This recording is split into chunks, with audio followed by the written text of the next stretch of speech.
Welcome to the world of HeroQuest, a place unlike any other. Do you recall a time when Avalon Hill released a HeroQuest card game? Well, neither do I. The very limited run of this obscure game has pretty much made it non-existent to most of the fandom. I was intrigued to learn more about the simplified game, but was turned off the moment I realized it came at a price. $1,000 for a copy on eBay. But what if I told you there was a way to play HeroQuest on the go, with the cards you already own? Well, stick around, because today I'm going to show you how I've adapted the HeroQuest card game into a travel version of HeroQuest, utilizing the stuff you already own. This is the Fair Weatherman.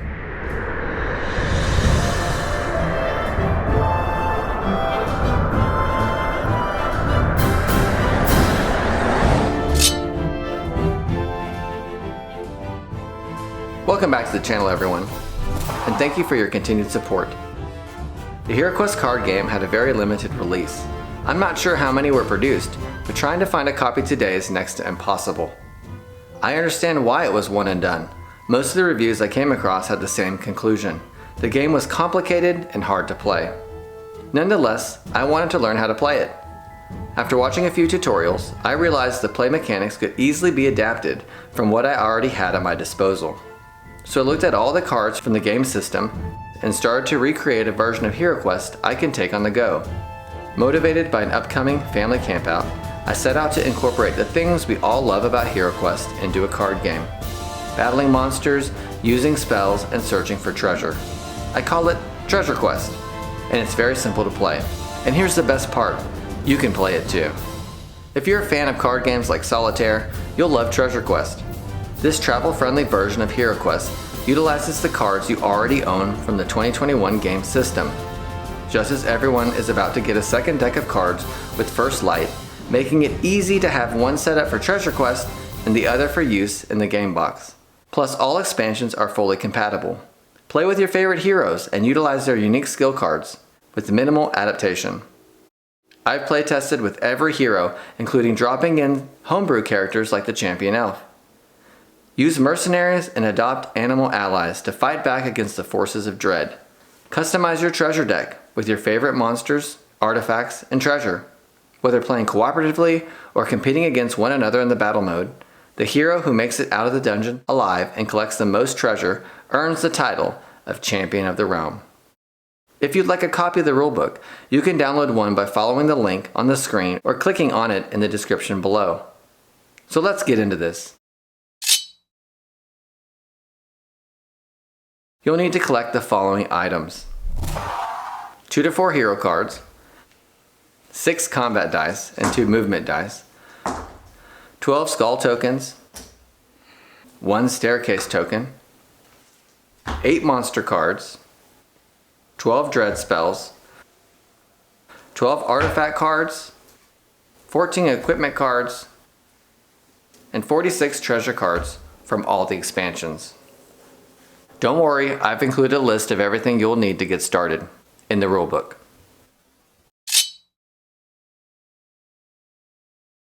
I suggest leaving cards in clear holders with each treasure card placed directly behind a monster, dread spell, artifact, and equipment card. Concealing the dungeon events from players. If you do not want to sleeve, you'll need to set cards into 2 different stacks, treasure cards and a dungeon deck. Up top, this is the dungeon floor. We have the stack of treasure cards. We have the staircase to get out of the dungeon once we go through all the treasure cards. We have currently an orc and a mummy in the dungeon. And this is our discard pile. The mummy's already taken 1 hit of damage.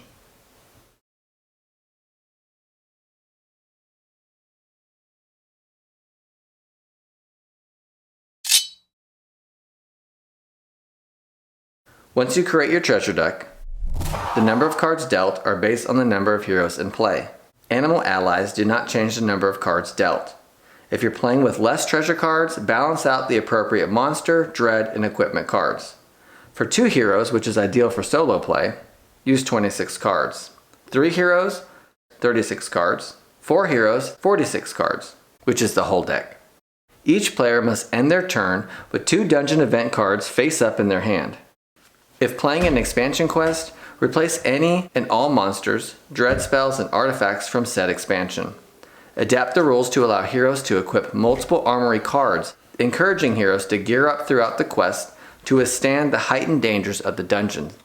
In the standard version, I only allow the hero to equip one card at a time, but playing something like the Frozen Horror, where monsters are more powerful, you might want to allow heroes to equip multiple items to then boost their stats, to be able to compete against those monsters. On a turn, a player does the following in order. They play one card from their hand to the dungeon floor, or they can equip a hero with a card, or discard an unusable card. They can then attack or cast a spell, search for treasure afterwards, and then use any beneficial cards from their loot. Like in this case, the dwarf has a potion of healing. Then they would draw another card from the treasure deck and replace the one that they had already played to get ready for the next round. And I'm going to go over this scenario so that you can see how turn-based strategies would work, because it's so similar to the dungeon board game we're already used to. It's the same cards, it's the same play mechanics. It's just done slightly different since there's no movement between rooms. So in this scenario, the elf starts out her turn by placing a dread spell from her hand onto the dungeon floor. All threats must be played and cannot be discarded. When a dread spell is played onto the dungeon floor, roll one combat die. If a white shield is rolled, the spell has no effect and is discarded. Any other result keeps the spell in play, affecting the hero who cast it unless the card specifies it targets everyone in the room. Once it's cast, it's discarded. So right now the lightning bolt has a skull, which means it's in play, now affecting all heroes in the room.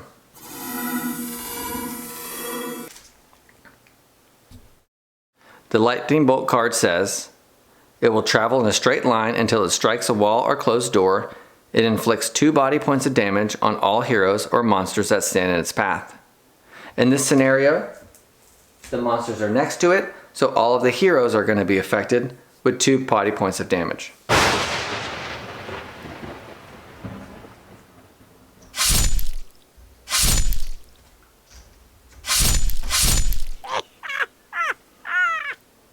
The dread spell has now been spent and is discarded.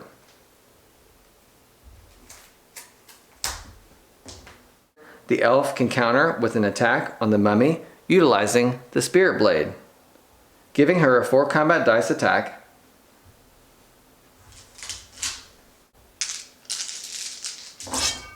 and killing the mummy.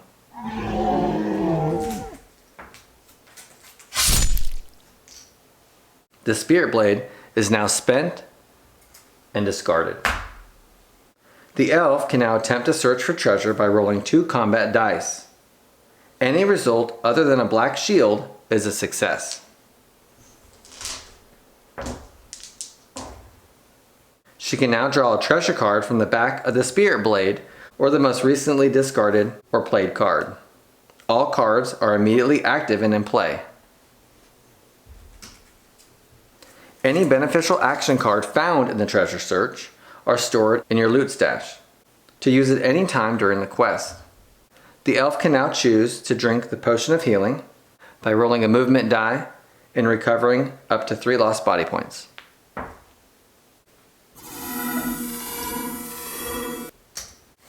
She discards the spent potion of healing and finishes her turn by replenishing a card from the treasure deck into her hand. It's now the dwarf's turn. There are a few adaptations I've had to make the dread spells. Specifically the summons card. Cards that summons orcs or undead will bring a similar type of monster from the discard pile into play. If no matching monsters have been defeated, the card may be discarded on the hero's turn. So if summons orc was played, then I'd go back through the discard pile and I would find an orc. In this case there isn't one because it's already played on the board.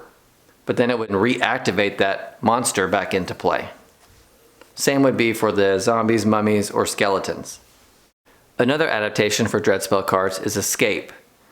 If the hero has no other option but to use the escape card, The card would remove the most powerful active monster from play, returning it back to the treasure deck with its body points fully restored. You would then shuffle the deck and continue gameplay, allowing that monster to come back to life at a future time. Other items in the treasure deck, like hazards, can be disarmed or discarded if you own a toolkit, have the Airwalk card, or have the ability to disarm traps. The monk could then use Twisting Turret and dodge this hazard. When a Wandering Monster card is found, the monster that appears is the last one defeated from the discard pile. Retrieve it from the stack and place it on the dungeon floor. Wandering monsters will attack the hero conducting the treasure search. The dwarf chooses to use the dread spell Rust.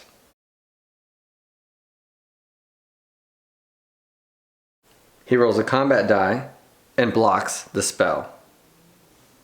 Either way, it would have destroyed the Borin's armor, and that would have been a better choice than playing the gargoyle right now. Alright, so the dwarf would now make an attack on the orc. The attack fails. He can then search for treasure, which we would then pull from the back of the dread spell, which is the most recent card played.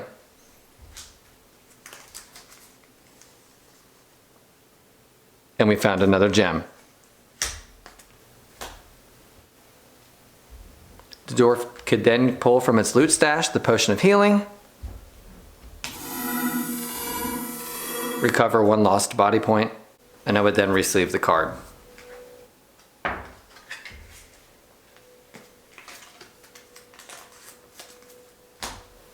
The dwarf would then finish up his turn by drawing another card from the treasure deck. Elixir of Life.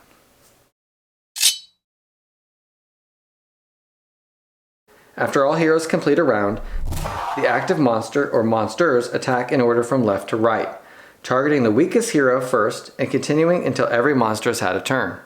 So I would start here with the orc, but since there are no other monsters, it would just be 1 attack, and the orc would then make a move on the dwarf.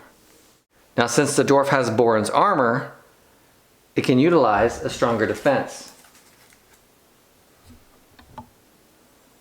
giving it 2 extra defense for this turn.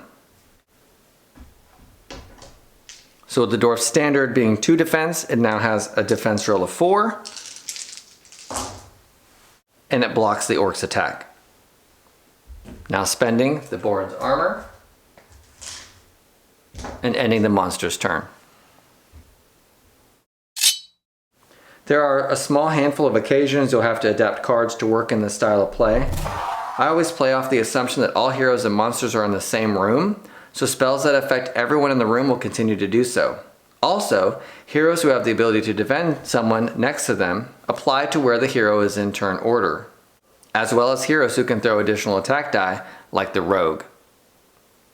Spell casting is pretty straightforward, but things like Swift Wind, Walk Through Walls, and Veil of Mist I utilize as a temporary escape, evading attacks, giving the wizard and the elf a dodge from attacking monsters. Mind points. As you can see here in the Sacred Plant, it will restore 1 lost mind point. Any card that affects mind points, whether through attacking or restoration, will be treated as affecting body points instead. So this card right here would then earn back, if the dwarf had played it, the 1 hit of damage. I would also say things like Mysterious Flower or Unidentified Ingredient would also earn back 1 additional lost body point. Things like Potion of Warmth and the Wolfsbane Potion just have it recover lost body points. So the Potion of Warmth would be 2, even though we don't have any ice in this situation. And then the Wolfsbane Potion would just be 1. Now, if you were playing, Rise of the Dread Moon or the Frozen Horror, then these would obviously be more impactful when fighting those monsters that may cast one of these spells on the heroes. So then we would just continue gameplay. It's the elf's turn. She would have to either play Zombie into the dungeon floor or equip Holy Water. So I'm going to choose to equip Holy Water Knowing that that zombie will eventually have to be played, I can then make an attack on the orc utilizing a spell. In this case, we could do Fire of Wrath, inflicting 1 body point of damage unless the orc can roll a 5 or a 6. Nope. Killing the orc. The elf can then search for treasure. Of course, in this situation, 2 black skulls, so she won't be able to. And then she'd have to replenish one of the cards in her hand. So then the dwarf would play. There's no need for Elixir of Life, but I might want to hang on to that for the future. So I'm going to have to play the gargoyle card. The gargoyle would immediately attack the dwarf.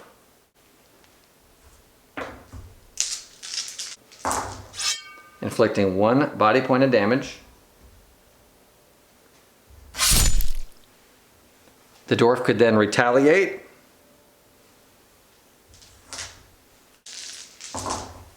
Inflicting 1 hit on the gargoyle. You then can search for treasure. In this case, the last card played would be the gargoyle. And we now pulled a wandering monster. So I'd go back through the deck, and the most recent monster was the orc. Would now be forced back into play, attacking immediately. 2 blows on the dwarf. I would then replenish my deck. And it would be the monster's turn. Now, I didn't have any beneficial cards. All I have is gems and gold. But if I did, I could then use a potion of healing to heal myself if I had that. But I don't at the moment. So now the gargoyle would attack the dwarf since she's the weakest.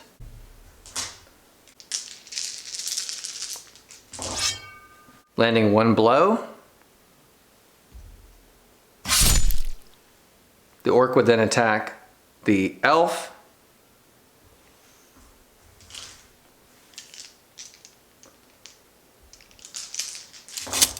Inflicting another blow.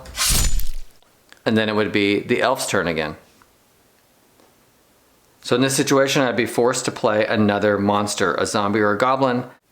I'm going to go with the zombie since I'm equipped with the holy water.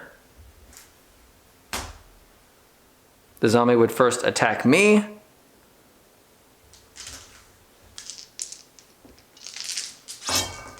Landing a 1 blow attack.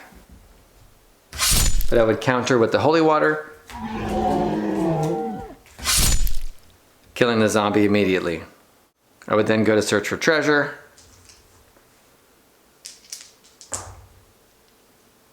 And I would have to search that zombie. Hazard. 1 body point of damage.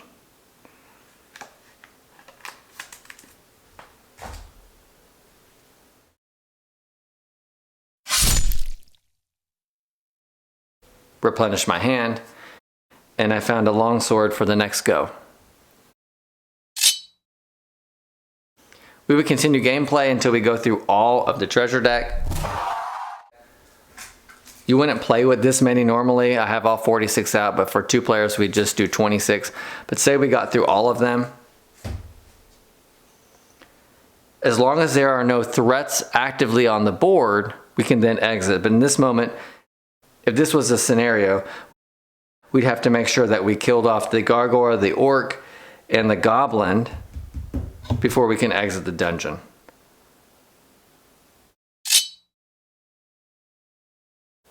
So what happens when a hero dies? So the same as how you would choose to play in the board game.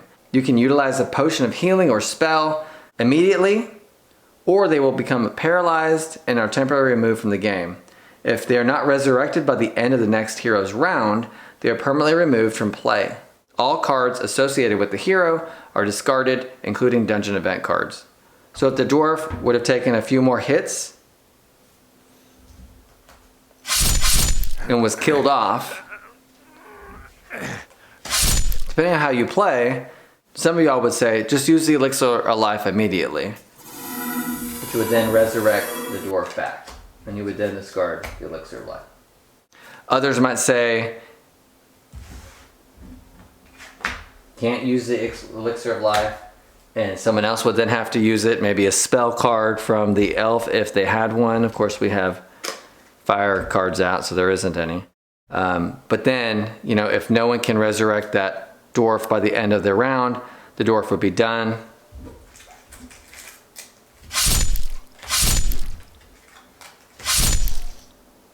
Completely discarded off the board, and then the elf would have to finish the quest on her own to try to make it out alive.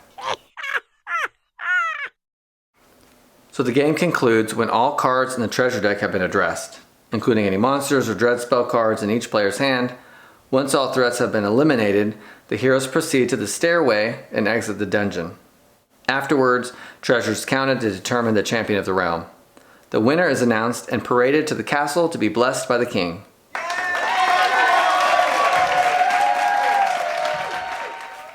So when I'm done, I'll just go back through the deck and reload any of the cards that were spent. And thus, in a way, it will shuffle up what's behind each card. So it won't be the same thing every time. If you'd like to play the game in battle mode, heroes would then compete against one another by casting dread spells and unleashing monsters on their rivals. So instead of placing them on the dungeon floor and that monster attacking them first, they can then choose who they want that monster or dread spell to attack and try to eliminate one another to be the last one to leave the dungeon. Just a different way that you can play competitively. So here's what I'll say. If you come across any cards that aren't self-explanatory, be creative in addressing the circumstance. After all, you're the game master. You have all these really cool ways to create a really unique quest. What I really like about playing this way is that you can utilize all of these really cool cards that normally in the game you would just see once or twice in specific quests. But you get to use them upon fighting, you know, all the monsters. After playing TreasureQuest on the go, I can say that this version of a Travel HeroQuest card game has the same feel as the board game. With every play mechanic intact, the game is focused on the dungeon crawling adventure without the need of miniatures, storylines, and a game master. Giving players the opportunity to battle through dungeons, fight off Zargon and his minions of dread, and search for treasure in a fun and unique way, with every game different than the one before. But heroes beware. I found myself eager to throw down cards at the end of the day over getting out the app, the game system, and all the components. Where TreasureQuest fails in the comparison to the real deal, it makes up for it in fun and unique gameplay. One that doesn't require the purchase of an expensive card game and learning a new dice rolling system. I'm happy with my adaptation to the official card game, and I hope you can find joy in it as well. So let me know in the comments below. Do you have a copy of the official HeroQuest card game? What do you think of its gameplay? Would you consider giving TreasureQuest a try? I'd like to know. And as always, your survival depends on your ability to work together, for no true hero stands alone. Come, let the quest begin.